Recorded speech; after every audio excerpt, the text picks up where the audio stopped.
Yahoo! Welcome back to my vlog. And for this vlog, mag-unboxing tayo nito. Order ko sa Shopee. Yan, kung nakita nyo dyan sa thumbnail natin, isa siyang cleat shoes. O, bike shoes siya, bike shoes. And order ko siya sa Shopee. Bagay naman. And overseas nga pala to guys. And umabot lang siya ng 6 days. Kahit overseas, ang bilis ng deliver nila. So, huwag natin patagal ito guys. Let's go. Buksan na natin. Yeah, came at 17. Damn. Ten. So, makapag-bike na tayo ulit kasi nga meron tayong bagong shoes. And let's go. Oy, wala siyang box, no? Pero okay lang. O ba? Wow! O, diba? At meron pang free, oh. Oh, may free pang medyas. Oh, kaso hindi siya pang bike. Ordinary socks lang. Pero okay na. Thank you sa kay seller nito. Ayan. Sa mga gusto pang mag-order nito at kung mag-inquire, ayan, lagay natin yung description. Yung store link niya dyan sa description. At kung gusto niyo, ayan. Ito kasi yung aking, pakita ko muna ha. Ito kasi yung aking lumang cleat shoes na Shimano ME5. Ayan, tagal na nito. Magko 4 years na yata to at bumigay na nga siya. Nagka-crack na siya. Ayan, crack na. And nga na yun dito. Ayan, bumigay na rin. Yung kabila, ganun din. Nga na. Pero tibay nito. Tapos yung swelas niya, Michelin pa. Kaya, wala pang ganong pudpud. Pero wala, bumigay na. Tagal, ba naman? Na hindi gano'n nagagamit ng mga past years. Ayan, mga 2023, hindi ko na siya nagagamit. So, ito na siya guys. Wow. Okay, ayan, attachment niya rito. So, meron tayong attachment dyan. Kakabit na lang natin mamaya. And, wow, okay. Amoy bago. Black and red kasi favorite ko talaga ang black and red na combination. So, ito lang yung swelas niya. Pwede siya pang road bike and pang mountain bike na clutch pedal. Ayan, pwede siya, pwede. So, ito yung swelas niya lang, oh. So, pag tumapak siya, una, matatama to yung attachment. At saka nakabowa na siya. Magandaan itong bowa na. Sana hindi masira ang bowa niya agad. Sana hindi sirain. Alright. Ito yung kabila. Ayan.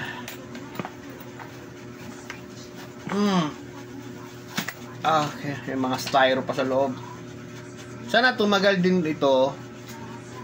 Ay, kahit abutin lang ng 1 year, no? Para, kasi ito bili ko rito 5 plus yata. Ito hindi ko maalala kung 5,000 plus.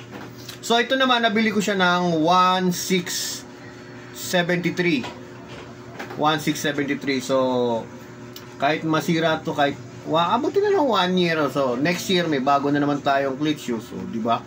Every year may bago. So ito kasi 5,000 may get or 5, basta 5 something. Mabot siya ng 4 years. O, di 4 years din, o, di ba? At least every year, bago-bago ang ating cleat shoes. Alright. So, guys, sinenda. Ito natin. Then, syempre, mamontage natin mamaya-maya. At ikakabit natin ang kanyang attachment. So, sana hindi mabilis yung dito, hindi siya magbakbak. Pero mukhang matibay siya, o. Tsaka tahi yung dito, tahi. O, tahi siya. Kaya talagang matibay. So, ang brand dito ay, ayan, Tabulu. Tabulu, ayun, nakabaliktad lang, pero Tabulu siya, Tabulu. So, ayan guys, let's go. Kabitan natin ang attachment. So, let's go. Kabitan natin ang ating attachment. And ito nga pala yung attachment ko. Ayan guys, nakikita nyo. Ito ay quick release. Yan, quick release yan. Mabilis siyang matanggalin, hindi ka basta-basta maglalak yung sapatos mo. Meron siyang 4 na side na pangpatanggal. Kalimutan ko kung anong model pero basta quick release siya. So, kabitan natin ang ating attachment.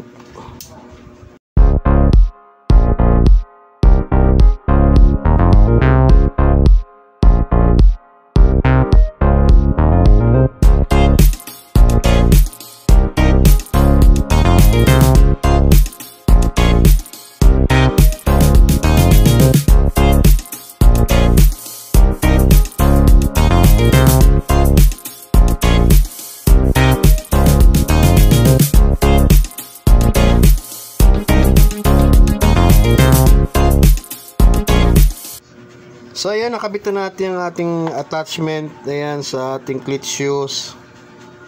Alright. Ito, mamaya pakita ko paano siya kumakapit sa pedal.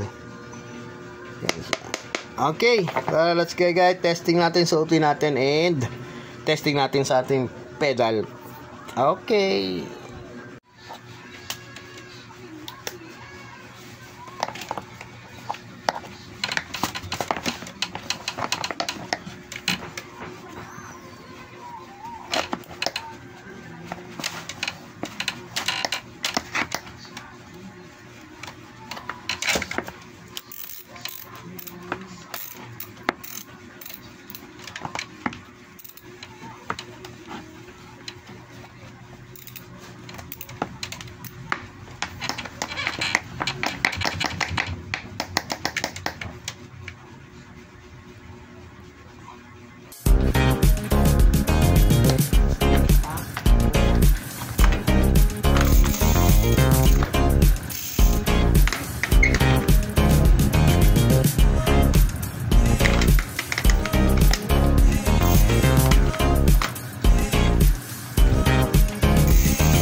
So yun, ayan, na-testing na natin sa bike and yun nga lang, medyo na-disappoint ako rito dahil kung nakita nyo yung kanyang nylon ay hindi nakashoot dito sa ayun o. So hindi siya nakashoot dito sa loob, isa lang. So dapat kung nakikita nyo siya, yan ganyan siya dapat. Yung butas niya sa loob, dire-diretso yung nylon na tali para ito kasi isa lang, ayan o. So gawan ko na lang ng paraan kung paano siguro tanggalin ko yung bowa, kabit natin. So yung ano lang nito, syempre wala siyang swelas, wala siyang, hindi katulad ito ng loma ko. Pag inaapak mo, kapirasong attachment lang yung tumatama sa semento. Ito kasi ayan o, puro na siya nakatama sa semento. So pag naglalakad ka talaga, o kaya pag sa basa, madulas. Tabigin yung phone natin. Ayan.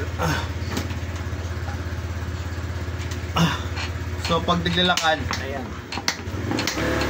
So ito yung unang tumatama, yung attachment. Okay lang. Pwede naman siguro pag gano'n. So yun nga guys. Konting disappoint lang naman. So okay na, pwede na ito pagtsagaan dahil siyempre mura nga lang. Magkano to? 1,673. Ayan, 1,673 total. Free shipping na yun. Tabulu! Alright. So thanks for watching guys, and don't forget to subscribe, like, and share. Bye bye, salute! Oh, syempre, wait, pahabol ulit. Ito, mga kasama to sa mga regalo sa akin ni Hana Mix Vlog. Ako lang pina-order niya, binigyan na lang ako pang tapos ako na umorder ko kailangan sa pagbabike daw. Ito, gulong and sapatos. Bye bye, salute! See you in my next vlog.